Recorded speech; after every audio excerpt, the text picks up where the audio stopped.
순정 조사분석실장 나오셨습니다. 안녕하십니까. 안녕하십니까. 자, 지난주 이후로 큰 이벤트가 있었습니다. 중국을 방문했던. 이 중국을 일단 제가 이거 말씀하시기 전에 중국 방문 직전부터 방중 기간 동안 보수 모체 중심의 이제 폭탄 뭐랄까요 보도가 있어요.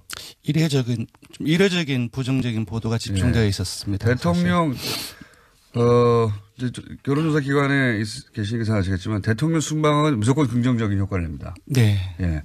뭐 자연스럽잖아요. 국내 시끄러운 정치 현안을 떠나가지고 네. 해외에 가가지고 좋은 그림 막 나오고 대통령끼리 만나고 밥 맛있는 거 먹는 네. 것 같고. 그래서 거의 요번에 엇나간 게 네. 거의 제가 기억하기로는 요번에 거의 처음이 아닌가. 제가 알기로도 어제도 한번 말씀드린 것 같은데 대통령 순방이 거꾸로 부정적인 영향 여론에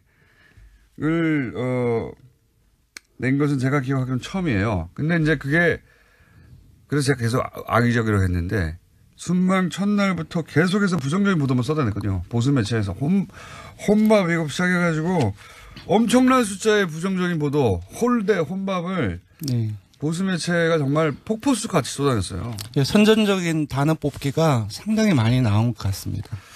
실제 그래서 이제 저는 방중 기간 동안은 뭐가 뭔지 모르는 채 아마 일반인들이 이 혼밥과 홀대 보도를 엄청나게 흠뻑 젖었죠. 예. 종편도 말할 것도 없고요.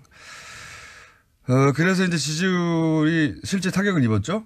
네, 실제 타격이 입었습니다. 최근 3주 동안에 조금씩 하락을 해서 73%에서 지난주에는 68.6%로 떨어졌습니다. 예.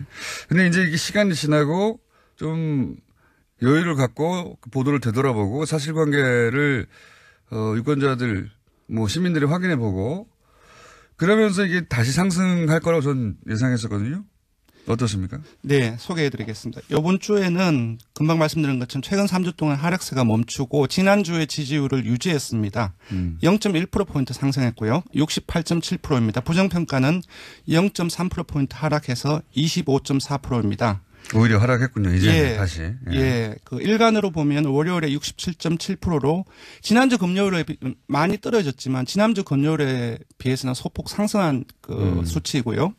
화요일에는 69.1% 그리고 수요일에는 68.1%로 살짝 떨어졌습니다.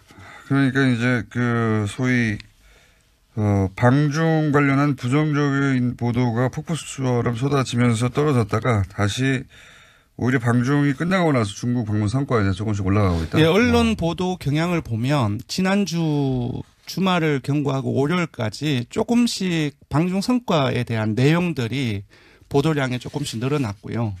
그리고 야당과 언론 일부의 이제 그 중국 방문에 대한 부정적인 보도에 대한 이 자체가 공정한지 공정하지 않은지 논란도 월요일에 많이 SNS를 통해서 돌았습니다. 그런 보도는 저희밖에 안 했어요. 집중적으로. 예. 이거 홀대론 자체가 거짓말인 것 같다. 혹은 뭐 제대로 보도하지 않은 것이다. 악의적인 프레임이다라는 보도는 집중적으로 한 것은 저희밖에 없긴 한데 여하간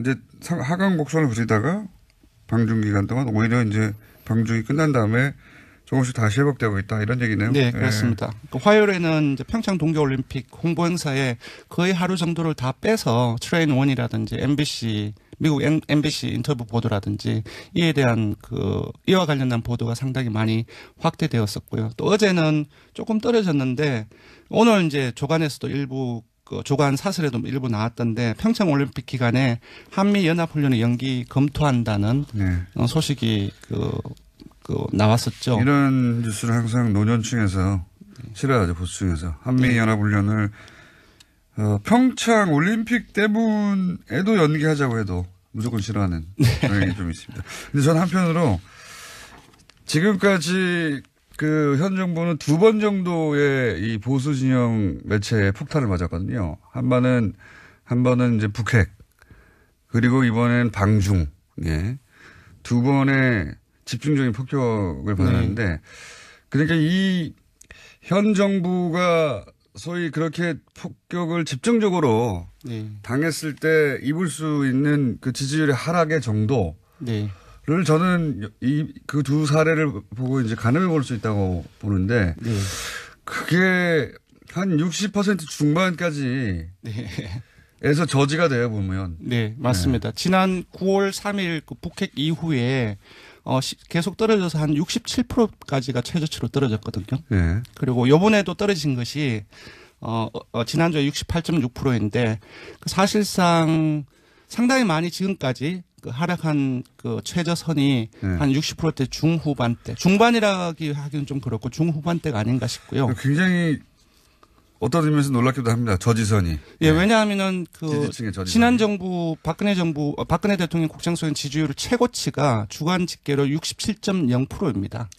그쪽 그런 것들을 최저치하고 감안을 이쪽 하면 최저치하고 예, 차이는 있지만 그래도 전반적으로 그 최저치하고 지금까지의 최저치보다 이전 정부의 최고치보다 높다는 것은 조금 생각해 볼 부분이 있는 것 같습니다. 지지층이 굉장히 단단하게 결속한다. 왜냐하면은 이런 일이 있으면 다시 또 지지층 결집을 해요. 네. 이탈도 하지만. 네네. 예, 지지층 결집도가.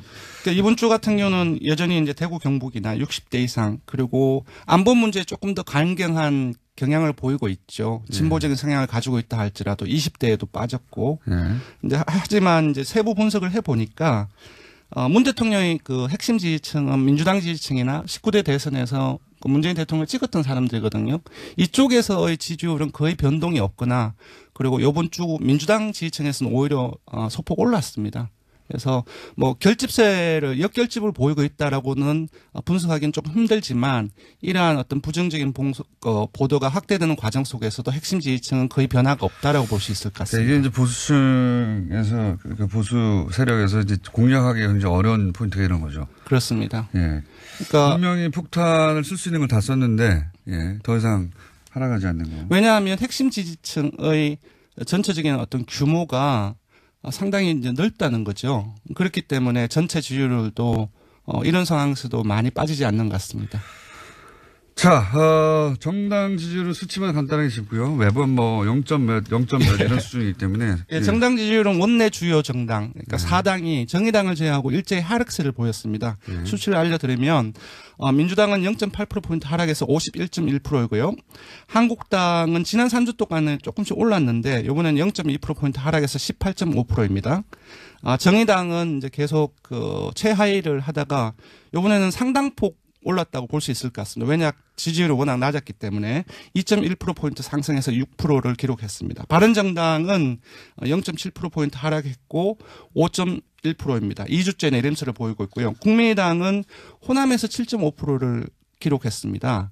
그러니까 11월 2주차에 약 호남에서 6주 전에 7.4%를 기록해서 전체 국민의당 창당 이후에 호남에서 최저치를 경신을 했거든요. 그때와 비슷한 수치로 하락을 한 것입니다. 그리고 다시 4%대로 하락을 해서 4.9%를 기록했습니다. 아무래도 현재 지금 당내 상황이 그렇죠. 가장 직접적인 영향을 미친 것으로 보입니다. 그러고 그것마저 알려주마. 네. 오늘은 뭡니까?